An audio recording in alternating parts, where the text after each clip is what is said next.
And welcome back. We're delighted to have Mary Goetia with us here. She's with the Humane Society of Charlotte, and she's the Safety Net Coordinator. Yes, is that I right? am. Yeah. That is correct. What does Safety Net Coordinator mean? Safety Net is basically the outreach program. That's our name for it, for all of the programs that we do in our community. And you have a ton of programs that you do. You've got some wonderful things coming up here in August that we need to be aware of. Absolutely. So let's hear about a few of these here. Okay. Well, the first thing I'd like to talk about is our spay-neuter program. Yes. We have a low-cost spay-neuter clinic, and what I'd like to say first is that, you know, we're not taking the place of vets. We're just trying to provide services for people who may not ever go to the vet because they couldn't afford it. So we're trying to help people get in there that couldn't necessarily afford it. That's a good idea, yes. So we have low-cost spay-neuter.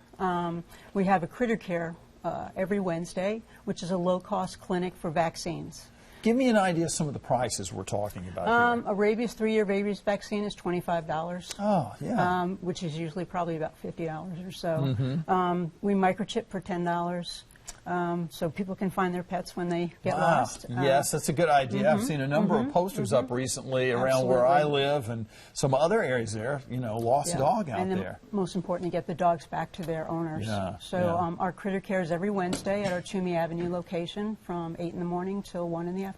And you invite people to come out there? Everybody, the public is welcome. That's what we're there for. And pets up for adoption as well? Absolutely, absolutely. Every day from 11 to 5, our shelter's open for adoptions. Oh my gosh. And right now, more cats, more dogs, or what is where's the need? We're almost at the end of kitten season, but we've had quite a few kittens over the last couple of months. So right now we're probably higher in kittens than cats than we are with dogs at this time. Okay, so good stuff there. What else? Anything else going on? What about this pet food bank? That's kind of my favorite, my pet project, if you like. We provide food to the community that cannot afford maybe at this time to provide food for their pets.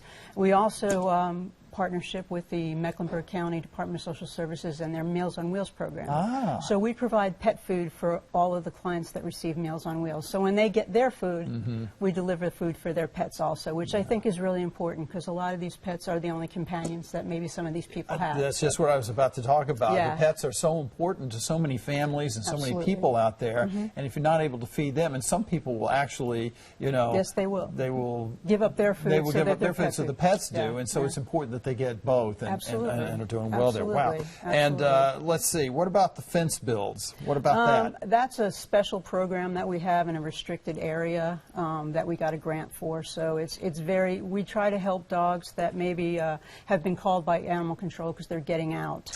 And they've been picked up several times, and if they don't, you know, if they get picked up one more time, they're not going to be able to return to their owner. So we may be able to build a fence for this family so that they can keep their pet. But it is in a very restricted area that we're able to do that. Well, that's a good idea, though, too.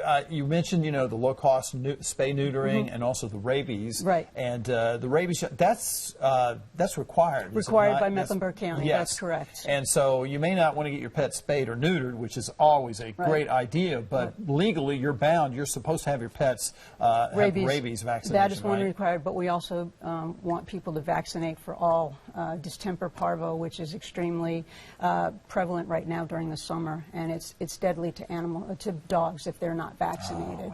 So we really want people to get out there, and again, that's why we're providing this low-cost service so that people who can't maybe afford it, generally in a vet, can come to us and get their pets fixed. All right, Mary, thank you so much. Thank Great you. to have you here. We'll have all this information on our website, WBTV.com, and your website, which is HumaneCharlotte.org. All right, you got that. All right, 14 after 8, and we're back right after this.